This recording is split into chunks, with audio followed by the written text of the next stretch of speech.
Hello to all my freedom loving woo homies out there. It's your boy Sid, the tarot guy next door, back with a collective reading. This one is for the new moon in Aries, which will be taking place on Tuesday, March 21st. Given the reading for Aries season, I have chosen the Knight of Cups as our collective significator. And the question I shuffled on, and this felt like a job for the Light Seers Tarot, the question I shuffled on was, how can we better foster community? It's looking like a time to take our emotions and get them out there. It's looking like the key to what's coming up. And as always, I have 3 oracle cards off to the side here. These are 3 moon-based oracle cards. Not going to do that each time, but I felt like it this time. So I will do a 5x3 mini tableau. And by the way, the reason I call it a mini tableau is because a full tableau is 5x5. It's 25 cards.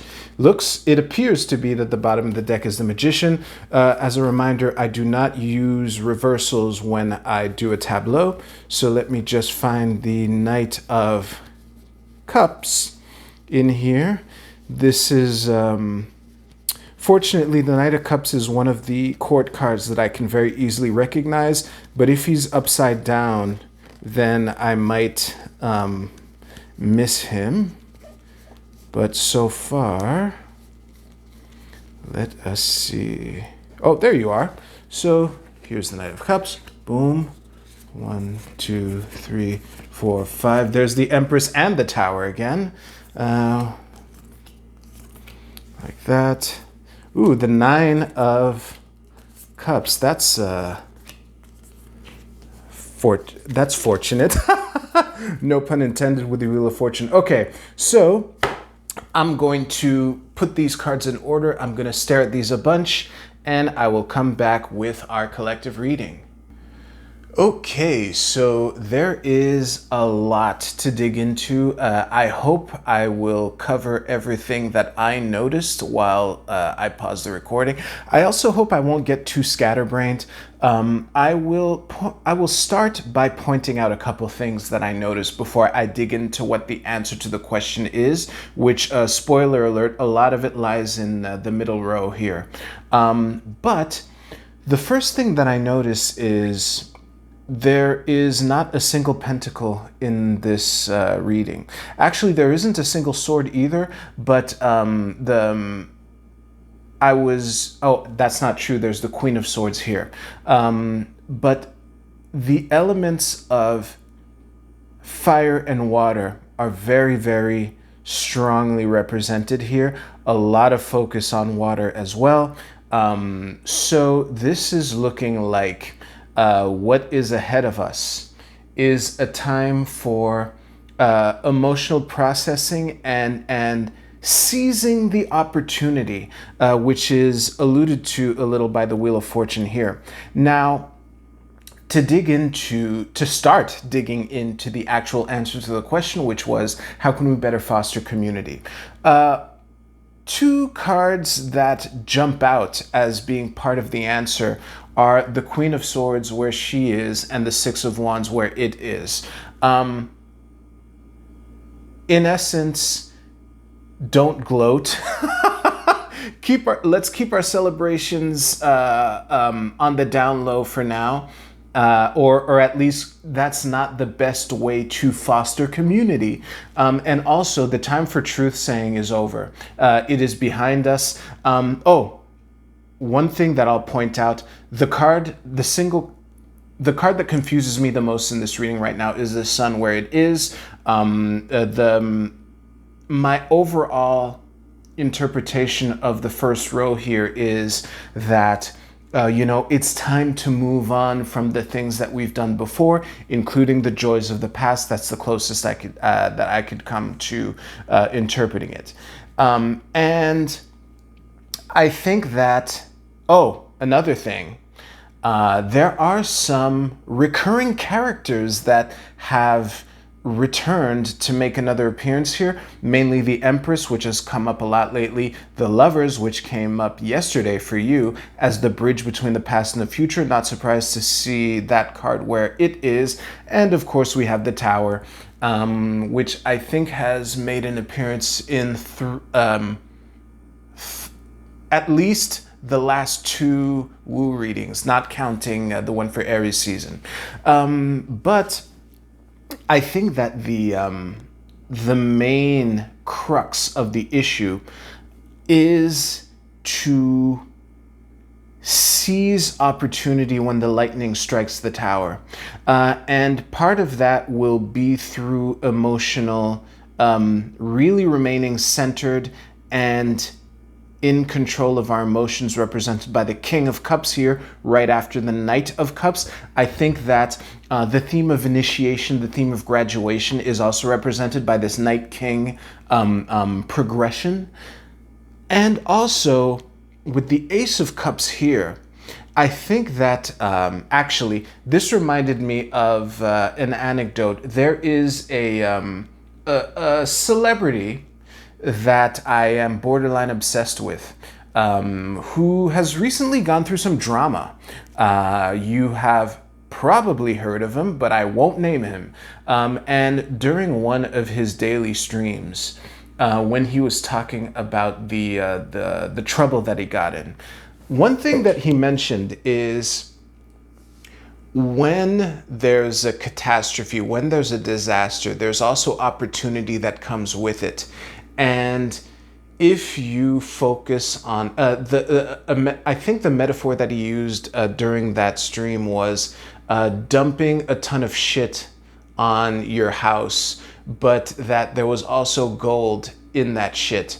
And I think that the key to fostering a community going forward is it lies in, through not freaking out when the lightning strikes, that we can find the gold that is hidden within the ton of shit.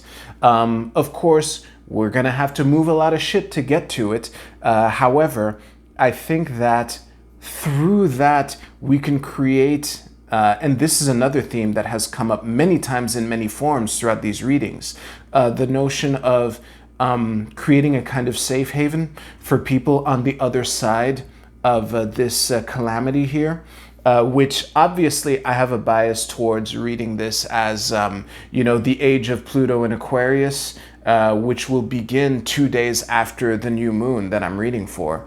And it's a date that I've had my eye on for a while, even though I suck at astrology. I'm a super noob, but even my dumbass could recognize the two major shifts taking place during this month, referring to Saturn in Pisces and Pluto in Aquarius. But coming back to this reading, I think that through that,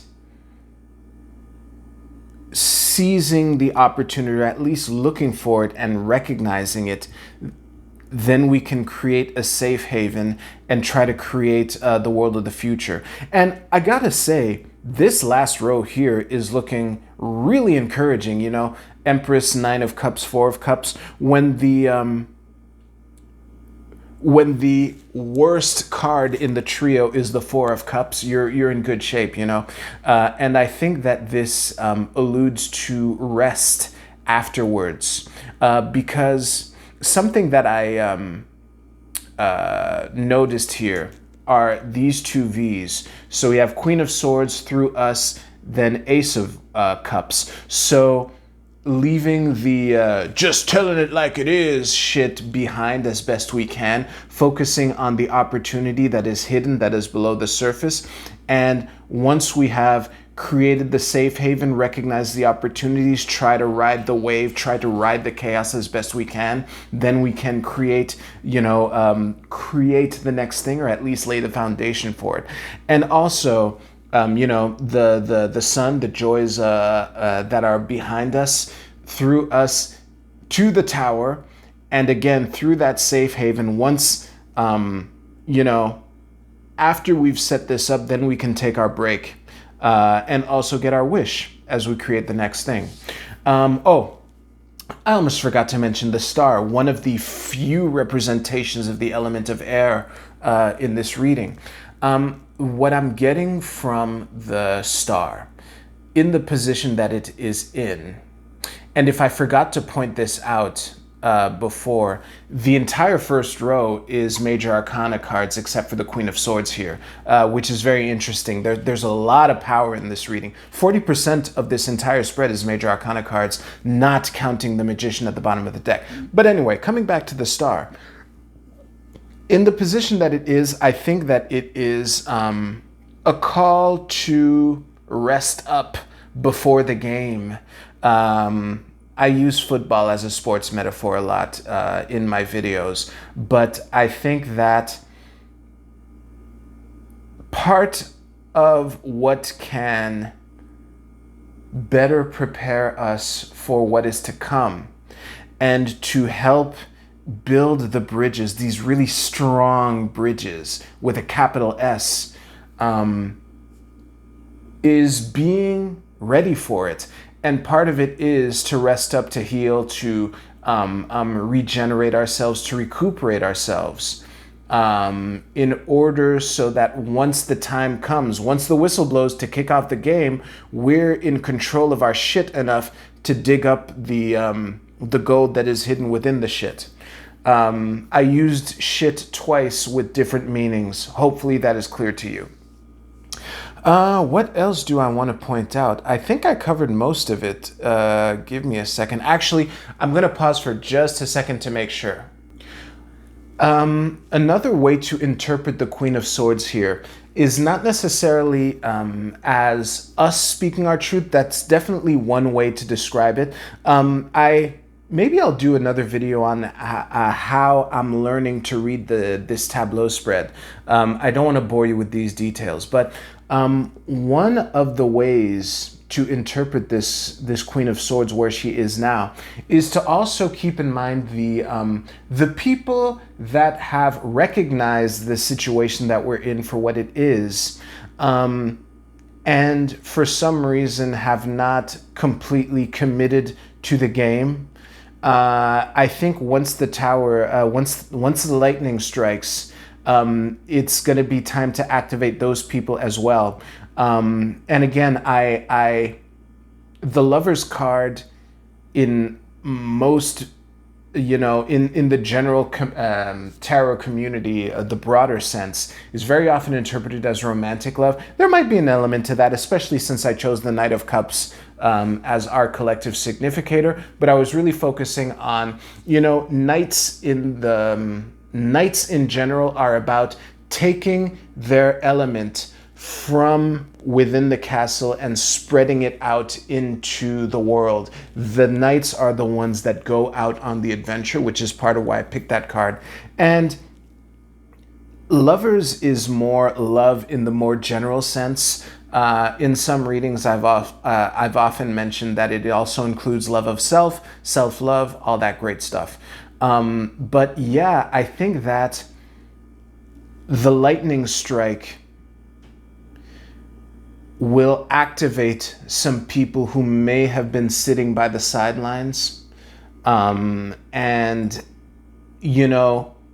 having a nice bonfire to welcome those people is yet another step to help us get our wish.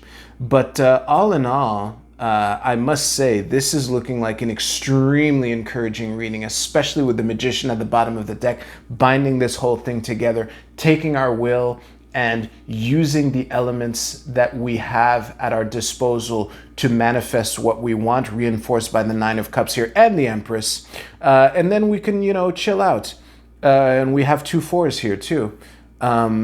Yeah, honestly, if there's anything that I wanted to say that I forgot to say, I'm comfortable with where I'm at right now. So let's move on to the oracle portion of the reading. For those of you who watch my weekly pick-a-card readings, if this card is the new moon in Aries, that doesn't count towards the thing that I'm obsessively chasing. But let's turn it over. The Moonology card is New Moon in Capricorn. Your hard work is paying off. Listen, given the reading that I just gave, if you were drawn to this card, I don't even feel the need to add anything. This is a mic drop in and of itself.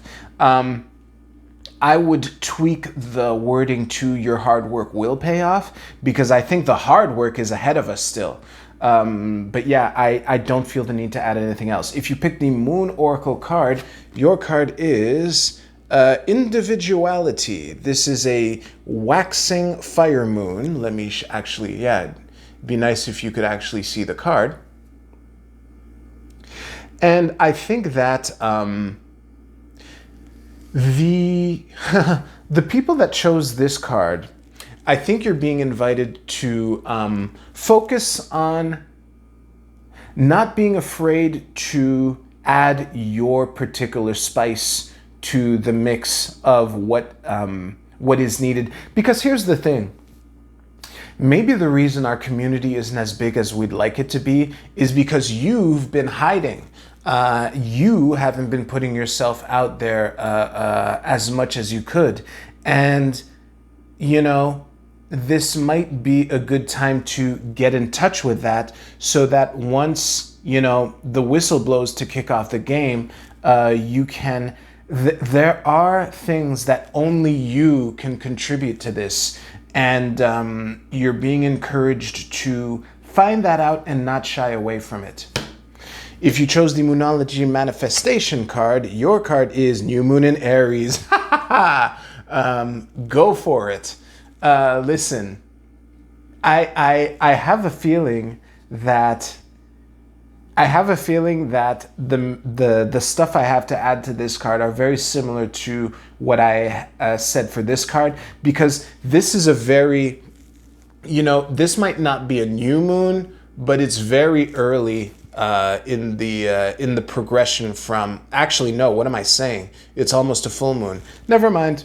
I think that for the people who chose this card, I think you're being invited to, I suspect that you've had an idea for something that you can do and that you're not sure how to do it, not sure if it'll work out. You want to, you know, fine tune your plan. You're being invited to start, to just start.